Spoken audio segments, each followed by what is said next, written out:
Some time back, Rick, one of our viewers, who's since become one of our friends, realized that we had no stainless rub rails. Our rub rails were just strictly wood. So every time we'd go in and out of particularly fixed docks with pilings, especially ones that have the piling separating the two slips, if our boat rode up on any of those pilings at all, it just ripped our wood to pieces, as you can see here. So Rick said he had some extra stainless steel rub rail sticks and gave them to us. So it was just awesome. And although it wasn't enough to complete the whole boat, it was most of the way and inspired us to go get some sticks to finish it up. So we carried them around on the boat for quite a while because that's something you have to do at a dock, and we tend to anchor out a lot more than we dock. But we're here and we've got a dock to use for a moment, so we're going to put those rub rails on and spruce the boat up a little bit.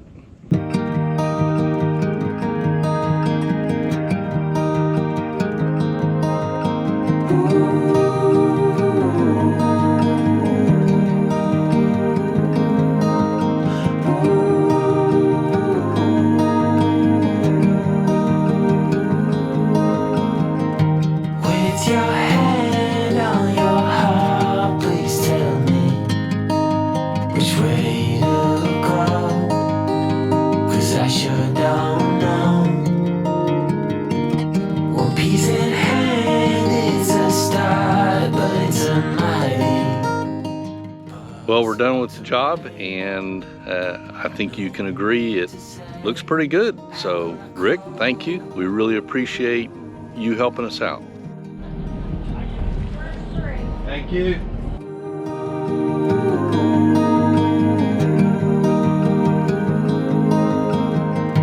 With your heart on your sleeve, it's a fine line between letting go.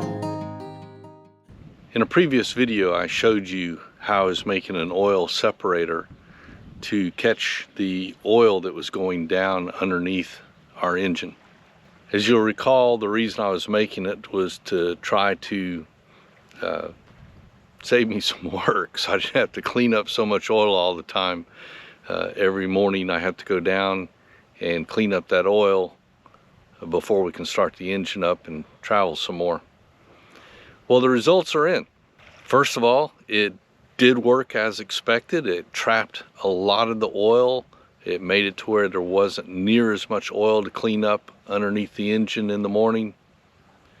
But, it only worked for a day, not even a day. The vibration of the engine, as you can see here, cracked the lid. Just shaking the hose, I suppose, caused the lid to crack. Smoked up the whole engine really bad, and the oil started going where it wasn't supposed to be going. So the concept worked, but the reality didn't. I guess if I'm going to make this a permanent thing, I need to find some sort of container with a much stronger lid or way to connect this. Just the vibration on the hoses vibrated the fittings, which just cracked the lid, and it didn't work. So back to the drawing board. So for about the last 15 minutes, we've been trying to outrun this rainstorm.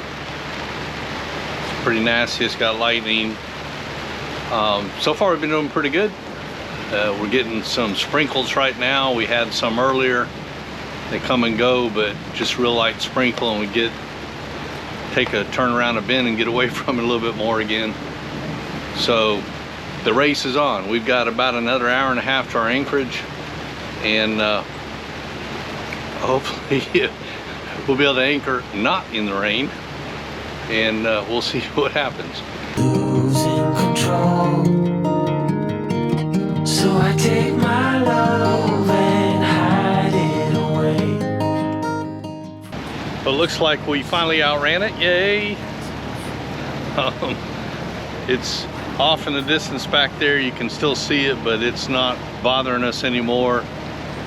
Sun's out above us and no more sprinkles, so hopefully we won't run into another squall before we get to our anchorage. But yeah, that's good.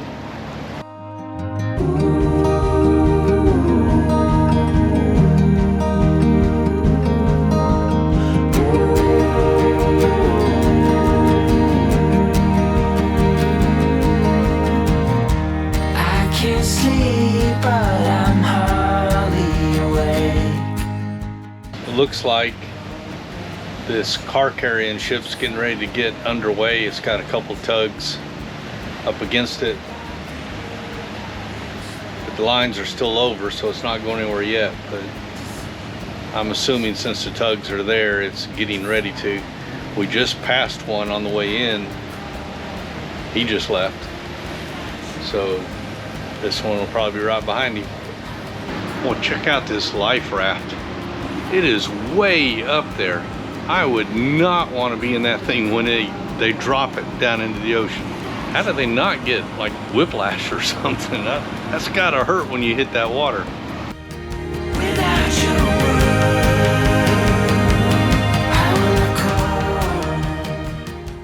When we dropped anchor here, we're actually pulling our anchor up right now, getting ready to leave. But when we dropped anchor here a couple days ago, there were no crab traps around. I mean, we always look for that when we pull in. There were no crab traps around. And we dropped anchor, and the next day when we got up, we noticed there was a crab trap not too far from us. And apparently a crabber came and dropped his trap near us, and then when we've swung over it, and apparently we've swung over it a couple times because we've wrapped our chain around his line. So now we're fouled up on a crab trap just because he put it down after we were here and put it too close. He put it in our swing area. I guess he didn't realize that or didn't think about it. I don't know. But now we got to try to figure out how to get off our anchor chain.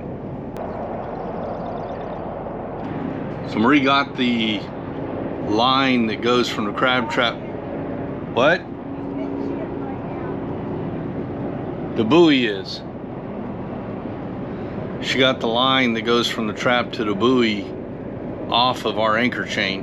It was wrapped around our anchor chain, probably because as we swung, we did circles around the buoy and tied it up. But we don't know where the trap's at. So at this point, I'm concerned about putting the boat under power. We've lifted the anchor. We're just drifting at 0.7 knots right now, and I'm just going to drift backwards until we're clear of the buoy, because as she was pulling the line and trying to pull all the line up to get it out of our way, it went straight underneath our boat, so we don't know how close it is to our prop. There it is. It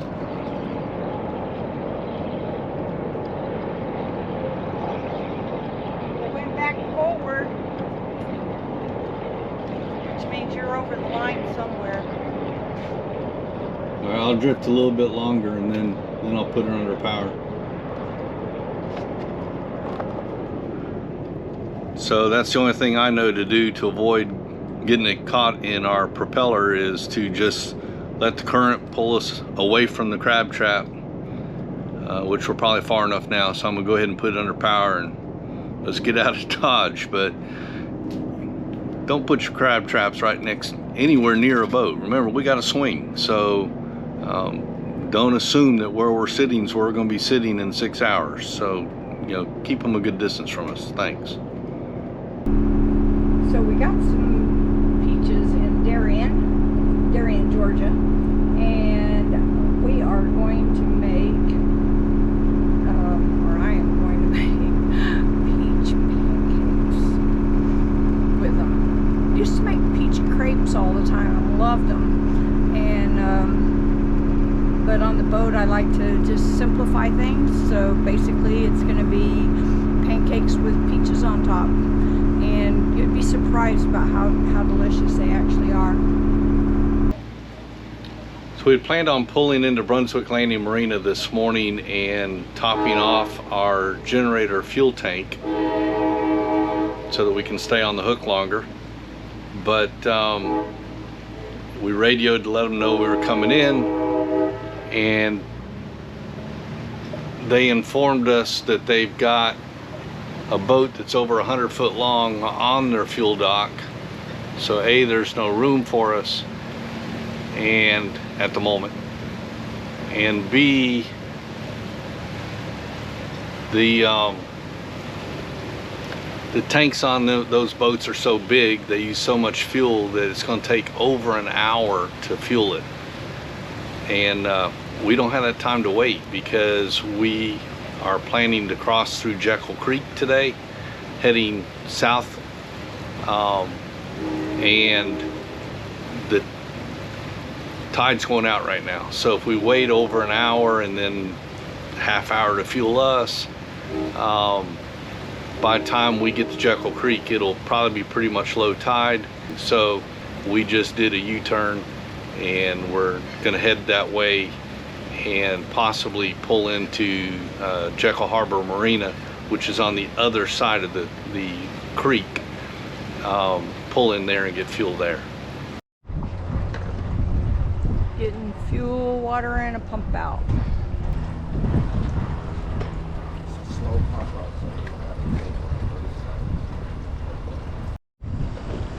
Gonna offload a little bit of trash.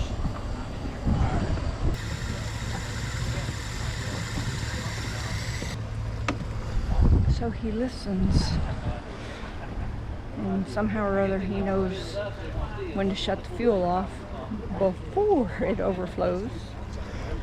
Unlike me, I went down to get a tip for the dock hand and overflowed my water while I was gone. Yes, it's a GoPro, and you're on it. Is that all right? It's fine with me. Okay, we do a YouTube channel. Just send me the, what do they call the check? The royalty check. So I don't normally give a shout out to dock hands, but Jovan at Jekyll Harbor Marina in Georgia was absolutely awesome. He did a wonderful job. We arrived into a tight little spot and left in the same tight little spot with no problems with his aid, and that was awesome.